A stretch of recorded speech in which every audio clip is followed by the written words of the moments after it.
Welcome to Your Daily Writing Habit, episode number 885.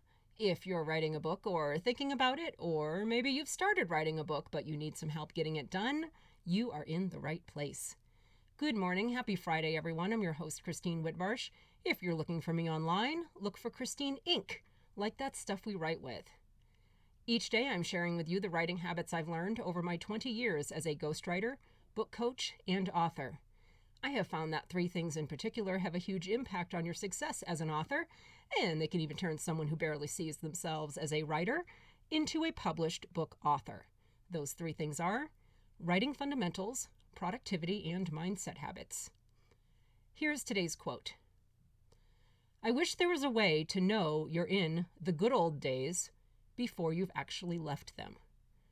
And that's the actor Ed Helms as the character Andy Bernard from the TV show The Office.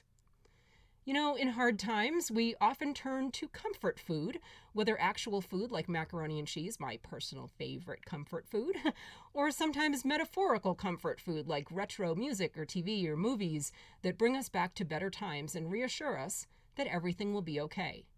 And that's why I'm introducing a new feature here on Fridays, calling it Comfort Food Fridays, done it the last few Fridays now, where each Friday I bring up some element of what I consider to be a comfort food book or TV show, movies, pop culture, or just kind of a random thought that has something to do with comfort food.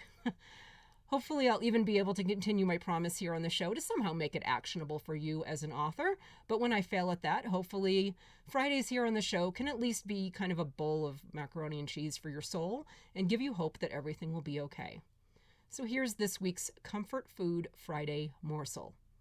Hindsight is 2020. Meaning when you look back at a situation, you can see it with better clarity and then play the coulda, woulda, shoulda game about what you could have done better in the situation. But in addition to being 2020, hindsight also tends to be idealistic. This includes comfort food moments in our lives. During stressful times, especially, we tend to look back on what we see as better times, as perfect times. It could be moments in our childhood where in the moment, things might not have been looking too ideal. In fact, at the time, we probably were just thinking it was like Tuesday. It was just like a random day.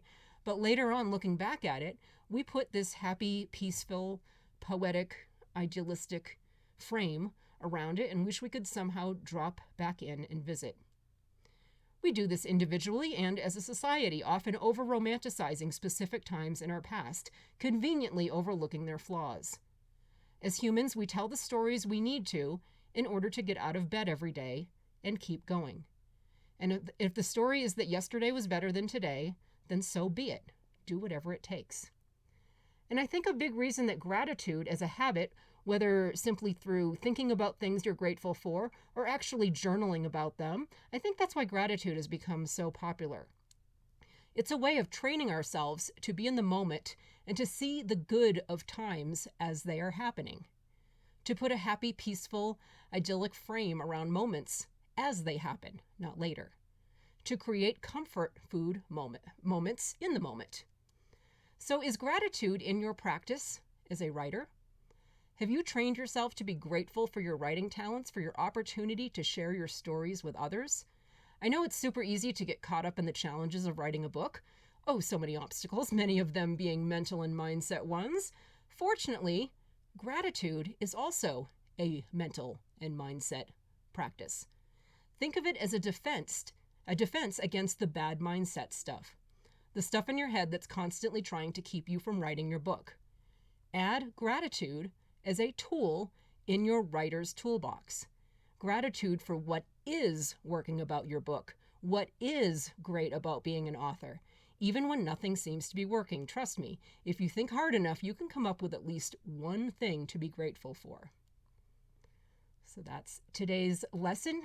Add gratitude as a mindset tool to your toolbox as kind of a defense against the bad stuff. Thank you for joining me here on Your Daily Writing Habit, where I am helping you write and finish writing an awesome book. And please drop by my Inc. Authors group on Facebook for motivation, accountability, book writing, publishing, resources, and more. Until tomorrow, happy writing.